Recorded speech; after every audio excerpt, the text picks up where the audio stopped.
एक नजर, एक नजर, एक नजर।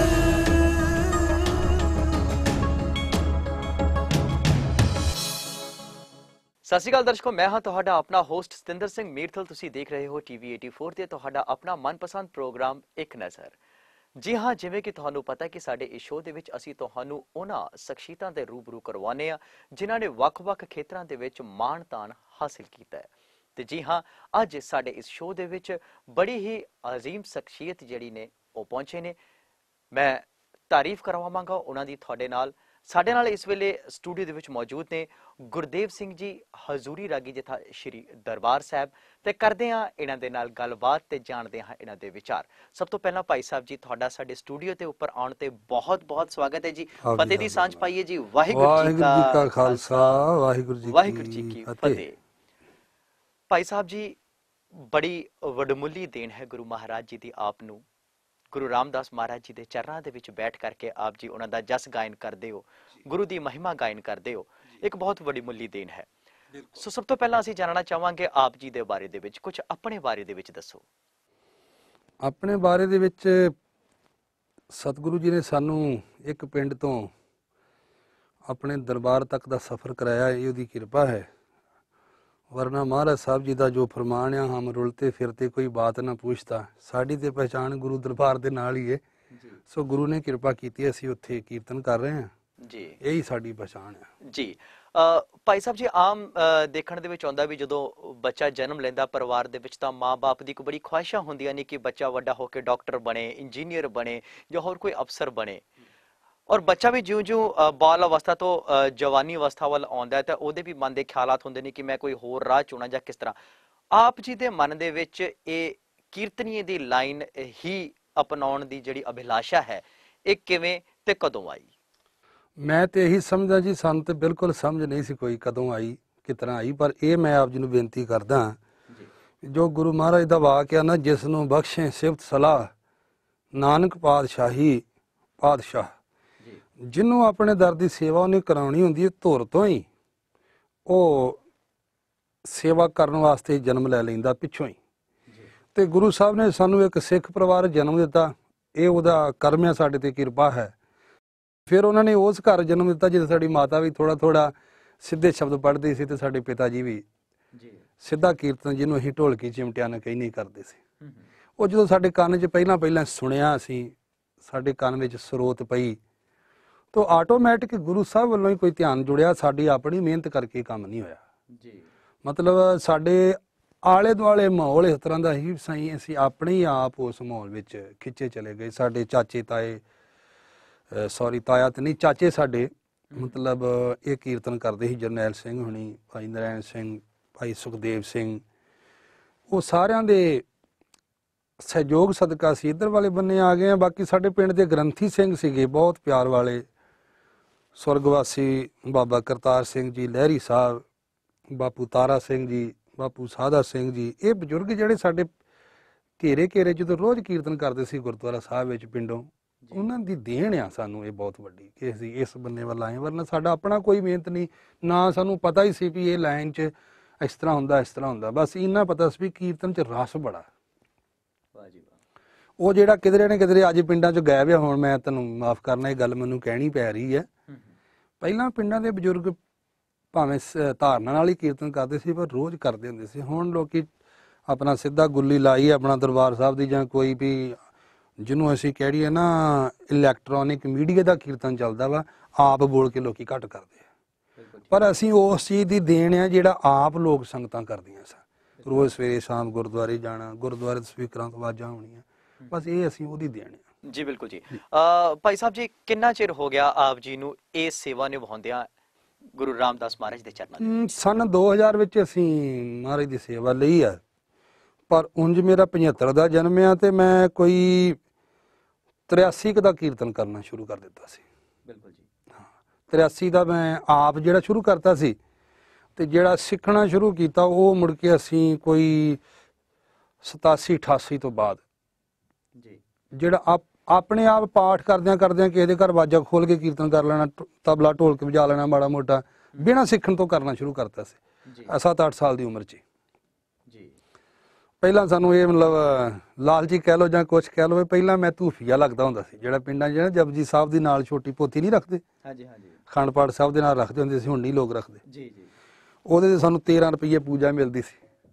13 ਰੁਪਈਆਂ ਤੋਂ ਮੈਂ ਮਤਲਬ ਸ਼ੁਰੂ ਕੀਤਾ ਸੀ ਕੀਰਤਨ ਦਾ ਸਫ਼ਰ ਜੀ। ਔਰ ਗੁਰੂ ਰਾਮਦਾਸ ਮਹਾਰਾਜ ਦੀ ਕਿਰਪਾ ਹੋ ਗਈ ਕਿ ਹਾਂ। ਉਹਨਾਂ ਨੇ ਆਪਣੇ ਚਰਨਾਂ ਦੇ ਵਿੱਚ ਹਾਂ ਆਪ ਜੀ ਨੂੰ ਸੇਵਾ ਬਿਲਕੁਲ, ਦੇ ਕੇ ਬੁਲਾਇਆ। ਉਦੋਂ 13 ਰੁਪਏ ਮਿਲਣੇ ਤੇ ਮਾਤਾ ਨੇ ਕਹਿਣਾ ਵੀ ਚਲੋ ਤੂੰ ਨਾਲੇ ਬਾਣੀ ਪੜਿਆ ਤੇ ਨਾਲੇ ਘਰ ਦੀ ਜ਼ਰੂਰਤ ਵੀ ਸੀਗੀ ਉਸ ਵਕਤ। ਜੀ। ਕਿੱਥੇ ਸਾਡੇ ਕੋਲ ਇਹ ਸਾਰੀਆਂ ਸਹੂਲਤਾਂ ਸਨ। ਫਿਰ ਜਿੱਥੇ ਮੈਂ ਪਾਠ ਕਰਦਾ ਸੀ, ਮੈਂ ਪਾਠ ਬੜੇ ਰਾਹ ਵਿੱਚ ਕਰਨਾ। ਉਹ ਬਾਬਾ ਜੀ ਕਰਤਾਰ ਸਿੰਘ ਲਹਿਰੀ ਸਾਹਿਬ ਕਹਿਣ ਲੱਗੇ ਵੀ ਤੂੰ ਪਾਠਾਂ ਵਿੱਚ ਕਾਕਾ ਸਿਰ ਨਾ ਖਰਾਬ ਕਰ, ਤੂੰ ਬੜਾ ਜ਼ੋਰ ਲਾਉਣਾ ਹੈ, ਤੇਰੀ ਆਵਾਜ਼ ਕੀਰਤਨ ਵਾਲੀ ਹੈ, ਤੂੰ ਮਤਲਬ ਕੀਰਤਨ ਕਰਿਆ ਕਰ। ਜੀ। ਮੈਂ ਆਖਿਆ ਬਾਬਾ ਜੀ ਕੀਰਤਨ ਮੈਨੂੰ ਕਿਤਨਾ ਪਤਾ ਲੱਗੂ? ਕਹਿੰਦੇ ਆ ਤੈਨੂੰ ਮੈਂ ਦੱਸਾਂ। ਉਹਨਾਂ ਨੇ ਫਿਰ ਮੈਨੂੰ ਜੋ ਮੰਗਿਆ ਠਾਕੁਰ ਆਪਣੇ ਤੇ ਸੋਈ ਸੋਈ ਦੇਵੇ, ਜਿਹੜੀ ਪੁਰਾਣੀ ਤਰਜ ਨਹੀਂ ਹੁੰਦੀ, ਜੀ ਜੀ ਜੋ ਮੰਗੈ ਠਾਕੁਰ ਆਪਣੇ ਤੇ ਸੋਈ ਸੋਈ ਦੇਵੈ, ਨਾਨਕ ਦਾਸ ਮੁਖ ਤੇ ਜੋ ਬੋਲੇ, ਇਹਾਂ ਉਹਾਂ ਸੱਚ ਹੋਵੇ, ਜੋ ਮੰਗੈ ਠਾਕੁਰ ਆਪਣੇ ਤੇ ਸੋਈ ਸੋਈ ਦੇਵੈ। ਇਹ ਤਰਜਮਨ ਉਹਨਾਂ ਨੇ ਸਿਖਾਈ। ਉਹ ਮੈਂ ਸਮਝਦਾ ਮੈਂ ਜੋ ਵੀ ਮੰਗਿਆ ਫਿਰ ਮੈਨੂੰ ਮਿਲਦਾ ਹੀ ਚਲੇ ਗਿਆ। ਸਹੀ ਗੱਲ ਹੈ ਜੀ। ਕੋਈ ਐਸੀ ਚੀਜ਼ ਨਹੀਂ ਜਿਹੜੀ ਗੁਰੂ ਘਰੋਂ ਨਹੀਂ ਮਿਲੀ। ਬਿਲਕੁਲ ਜੀ ਹਰ ਬਿਲਕੁਲ। ਇੱਕ ਤਰ੍ਹਾਂ ਦੀ ਇੱਛਾ ਪੂਰੀ ਹੋਈ। ਔਰ ਵੈਸੇ ਵੀ ਗੁਰਬਾਣੀ ਪੜ੍ਹਨ ਦੇ ਨਾਲ ਇਨਸਾਨ ਨੂੰ ਇੱਕ ਮਨ ਦੀ ਸ਼ਾਂਤੀ ਮਿਲਦੀ ਹੈ, ਔਰ ਨਾਲ ਹੀ ਨਾਲ ਇਨਸਾਨ ਦੀਆਂ ਸਾਰੀਆਂ ਪੂਰਤੀਆਂ ਜਿਹੜੀਆਂ ਨੇ ਉਹ ਪੂਰੀਆਂ ਹੋ ਜਾਂਦੀਆਂ ਨੇ, ਔਰ ਵਾਕਈ ਆਪਣੇ ਆਪ ਦੇ ਵਿੱਚ ਇੱਕ ਬਹੁਤ ਵੱਡੀ ਗੱਲ ਹੈ। ਭਾਈ ਸਾਹਿਬ ਜੀ, ਤੁਸੀਂ ਗੱਲ ਕੀਤੀ ਹੈ ਸੰਨ 83 ਦੀ, ਤਾਂ ਅਸੀਂ ਜ਼ਰੂਰ ਜ਼ਿਕਰ ਕਰਾਂਗੇ ਸੰਨ 84 ਦਾ, ਜਿਹੜਾ ਕਿ ਇੱਕ ਬਹੁਤ ਹੀ ਮੰਦਭਾਗੀ ਘਟਨਾ ਸਾਡੇ ਸਿੱਖ ਕੌਮ ਦੇ ਲਈ ਔਰ ਕਦੇ ਨਾ ਭੁੱਲਣ ਵਾਲਾ ਉਹ ਇੱਕ ਐਸਾ ਸਦਮਾ ਹੈ ਜਿਹੜਾ ਹਮੇਸ਼ਾ ਰਹਿੰਦੀ ਦੁਨੀਆ ਤੱਕ ਸਿੱਖਾਂ ਦੇ ਦਿਲਾਂ ਤੇ ਰਹੇਗਾ। ਸ਼੍ਰੀ ਦਰਬਾਰ ਸਾਹਿਬ ਦੇ ਉੱਪਰ ਅਟੈਕ ਹੋਣਾ, ਉਸ ਵੇਲੇ ਆਪ ਜੀ ਕਿੱਥੇ ਸੀ? ਮੈਂ ਪਿੰਡ ਵਿੱਚ ਸੀਗਾ ਆਪਣੇ ਜੀ। ਔਰ ਇਸ 84 ਦਾ ਸੇਕ ਸਾਨੂੰ ਵੀ ਲੱਗਾ ਸੀ ਬਹੁਤ ਜ਼ਿਆਦਾ ਜੀ। ਕਿਉਂਕਿ ਮੇਰੇ ਫਾਦਰ ਸਾਹਿਬ ਜਿਹੜੇ ਸੀ ਉਹ ਸੰਤਾਂ ਭਿੰਡਰਾਂ ਵਾਲਿਆਂ ਦੇ ਬਾਡੀਗਾਰਡ ਵੀ ਹੁੰਦੇ ਸੀ। ਬਿਲਕੁਲ ਠੀਕ। ਔਰ ਸੰਤਾਂ ਭਿੰਡਰਾਂ ਵਾਲਿਆਂ ਦਾ ਸਾਡੇ ਪਿੰਡ ਬਹੁਤ ਜ਼ਿਆਦਾ ਆਉਣ ਜਾਣ ਸੀ। ਸਾਡੀ ਬਹੁਤ ਸਾਰੀ ਸੰਗਤ ਉਹਨਾਂ ਨਾਲ ਜੁੜੀ ਹੋਈ ਸੀ। ਇੱਕ ਵਾਰ ਸੰਤ ਬਾਬਾ ਜਰਨੈਲ ਸਿੰਘ ਜੀ ਮਾੜੀ ਕੰਬੋ ਕੇ ਪਿੰਡ ਵਿੱਚ ਪ੍ਰਚਾਰ ਕਰ ਰਹੇ ਸੀ ਤੇ ਕਿਸੇ ਨੇ ਐਵੇਂ ਝੂਠੀ ਅਫਵਾਹ ਉਡਾ ਦਿੱਤੀ ਸੀ ਵੀ ਕੁਹਾੜ ਕੇ ਪਿੰਡ ਤੋਂ ਬੀਬੀਆਂ ਨੂੰ ਚੁੱਕ ਕੇ ਲੈ ਗਈ ਆ ਪੁਲਿਸ। ਸੰਤਾਂ ਨੇ ਬਿਨਾਂ ਦੇਰੀ ਕੀਤੇ ਆਪਣੀਆਂ ਬੱਸਾਂ ਭਜਾਈਆਂ ਤੇ ਕੁਹਾੜ ਕੇ ਆਏ, ਜਦ ਕਿ ਉੱਥੇ ਕੋਈ ਗੱਲ ਨਹੀਂ ਸੀ। ਬਿਲਕੁਲ ਠੀਕ। ਉੱਥੇ ਫਿਰ ਰਾਤ ਨੂੰ ਸਮਾਗਮ ਹੋਇਆ। ਸਮਾਗਮ ਦੇ ਵਿੱਚ ਮੈਂ ਵੀ ਉਹਨਾਂ ਦੇ ਪ੍ਰਵਚਨ ਸੁਣਦਾ। ਮੈਂ ਛੋਟਾ ਜਿਹਾ ਹਾਂ ਤਾਂ ਵੇਖੀ ਜਾਵਾਂ ਬਾਰ-ਬਾਰ ਉਹਨਾਂ ਵੱਲ ਜਦੋਂ ਪ੍ਰਚਾਰ ਕਰਦੇ ਸੀ ਤੇ ਉਹਨਾਂ ਨੇ ਮੈਨੂੰ ਵੀ ਜਦੋਂ ਉਹਨਾਂ ਨੇ ਪ੍ਰਚਾਰ ਆਪਣਾ ਬੰਦ ਕੀਤਾ ਤੇ ਫੜ ਕੇ ਗੋਦੀ ਬਿਠਾਇਆ, ਲਫ਼ਜ਼ ਵਰਤਿਆ, ਭਜੰਗੀਆ ਤੂੰ ਕਿਹਦਾ ਭਜੰਗੀ ਆ। ਇਸ ਤਰ੍ਹਾਂ ਦਾ ਬਚਨ ਮੈਨੂੰ ਅੱਜ ਵੀ ਯਾਦ ਆ। ਤੋ ਸੰਤ ਭਿੰਡਰਾਂ ਵਾਲਿਆਂ ਦੇ ਨਾਲ ਜਿਹੜੀ 84 ਤੁਸੀਂ ਗੱਲ ਕੀਤੀ, ਮੇਰੇ ਫਾਦਰ ਸਾਹਿਬ ਉਹਨਾਂ ਦੇ ਗਨਮੈਨ ਹੋਣ ਕਰਕੇ ਜਦੋਂ ਅਟੈਕ ਹੁੰਦਾ ਉਸ ਤੋਂ ਕੁਝ ਦਿਨ ਪਹਿਲਾਂ ਪਿੰਡ ਆਏ ਸੀਗੇ। ਸਾਡਾ ਇੱਕ ਨਵਾਂ ਬੋਰ ਕਰਾਇਆ ਸੀ ਪਾਣੀ ਦਾ ਫਸਲਾਂ ਵਾਸਤੇ, ਤੇ ਉਦੋਂ ਇੰਨੀ ਟੈਕਨੀਕ ਨਹੀਂ ਸੀਗੀ ਤੇ ਲੱਕੜ ਦੇ 2 ਬੱਲੀਆਂ ਲਾ ਕੇ ਉੱਤੇ ਮੋਟਰ ਦੇ ਪੇਚ ਕੱਸੇ ਹੁੰਦੇ ਸੀ ਵੀ ਥੱਲੇ ਗੱਡ ਕੇ ਆਖਣਾ ਵੀ ਪਟਾ ਕੱਸ ਦਿੰਦੇ ਆ। ਉਹ ਬਾਰ-ਬਾਰ ਜਿਹੜੀ ਨਾ ਮੋਟਰ ਸੈੱਟ ਨਹੀਂ ਬੈਠਦੀ ਤੇ ਇੱਕ ਦਿਨ ਫਾਦਰ ਸਾਹਿਬ ਜਦੋਂ ਪਿੰਡ ਆਏ ਤੇ ਉਹਨਾਂ ਨੇ ਐਦਾਂ ਕਰਕੇ ਐ ਲੱਤ ਨਾਲ ਧੱਕਣ ਲੱਗੇ ਤੇ ਗੋਡਾ ਉਹਨਾਂ ਦਾ ਨਿਕਲ ਗਿਆ। ਠੀਕ ਹੈ ਜੀ। ਸੈੱਟ ਕਰਦਿਆਂ ਸੱਟ ਲੱਗਣ ਕਰਕੇ 84 ਦੇ ਅਟੈਕ 'ਚ ਸਾਡੇ ਫਾਦਰ ਸਾਹਿਬ ਪਿੰਡ ਰਹਿ ਗਏ ਸੱਟ ਲੱਗਣ ਕਰਕੇ, ਤੇ ਉਹ ਉਧਰ ਅਟੈਕ ਹੋ ਗਿਆ, ਜਿਹਦਾ ਮੁੜ ਕੇ ਖਮਿਆਜਾ ਇਹ ਵੀ ਸਾਨੂੰ ਭੁਗਤਣਾ ਪਿਆ ਵੀ ਫਿਰ ਕਾਫੀ ਜਦੋਂ ਮੂਵਮੈਂਟ ਚੱਲੀ ਉਸ ਸਮੇਂ 'ਚ ਸਾਨੂੰ ਵੀ ਪੁਲਿਸ ਪੈਣੀ ਸ਼ੁਰੂ ਹੋ ਗਈ। ਬਿਲਕੁਲ ਪੁਲਿਸ ਪੈਣੀ ਸ਼ੁਰੂ ਹੋ ਗਈ। ਫਿਰ ਅਸੀਂ ਇੱਕ ਦਿਨ ਸਾਨੂੰ ਕਿਸੇ ਆ ਕੇ, ਸਾਡੇ ਵੀ ਪਿਆਰ ਵਾਲਾ ਕੋਈ ਬੰਦਾ ਪੁਲਿਸ ਵਿੱਚ ਸੀ ਤਰਨਤਾਰਨ ਸਾਹਿਬ, ਉਹਨਾਂ ਨੇ ਪਿੰਡ ਸੁਨਾਹ ਭੇਜਿਆ ਵੀ ਸਵੇਰੇ ਤੁਹਾਨੂੰ ਪੁਲਿਸ ਨੇ ਚੁੱਕ ਲੈਣਾ ਸਾਰਿਆਂ ਨੂੰ। ਅਸੀਂ ਰਾਤ ਨੂੰ 11:30 ਵਜੇ ਘਰ ਛੱਡਿਆ, ਭਰਿਆ ਭਰਾਇਆ ਘਰ ਛੱਡਿਆ।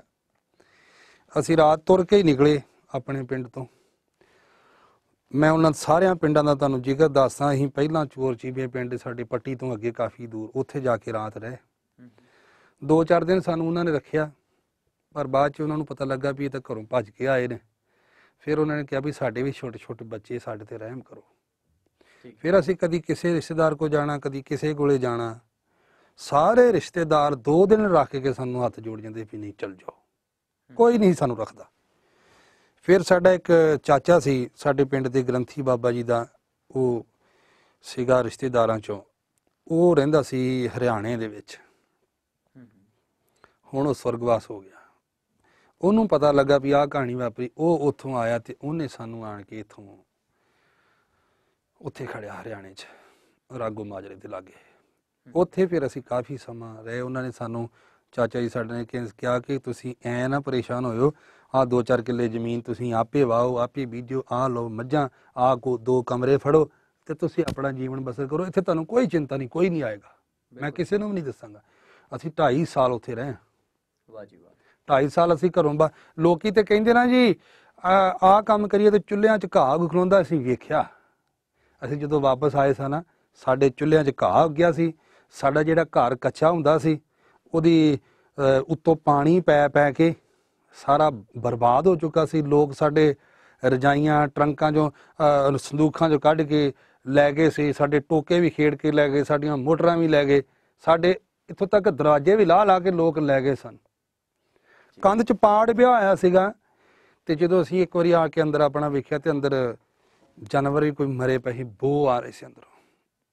ਫਿਰ ਅਸੀਂ ਮੁੜ ਗਏ। ਫਿਰ ਕੋਈ ਸਮੇਂ ਬਾਅਦ ਇੱਕ ਮਨਿਸਟਰ ਹੁੰਦਾ ਸੀ ਠੱਠੀਆਂ ਦਾ, ਸਾਡੇ ਦੂਰੋਂ ਨੇੜੇ ਰਿਸ਼ਤੇਦਾਰਾਂ ਸੀ, ਉਹਦਾ ਨਾਂ ਸੀ ਹਰਭਜਨ ਸਿੰਘ ਸੰਧੂ। ਉਹ ਬਾਅਦ ਚੋਂ ਖੇਤੀਬਾੜੀ ਮੰਤਰੀ ਬਣਿਆ।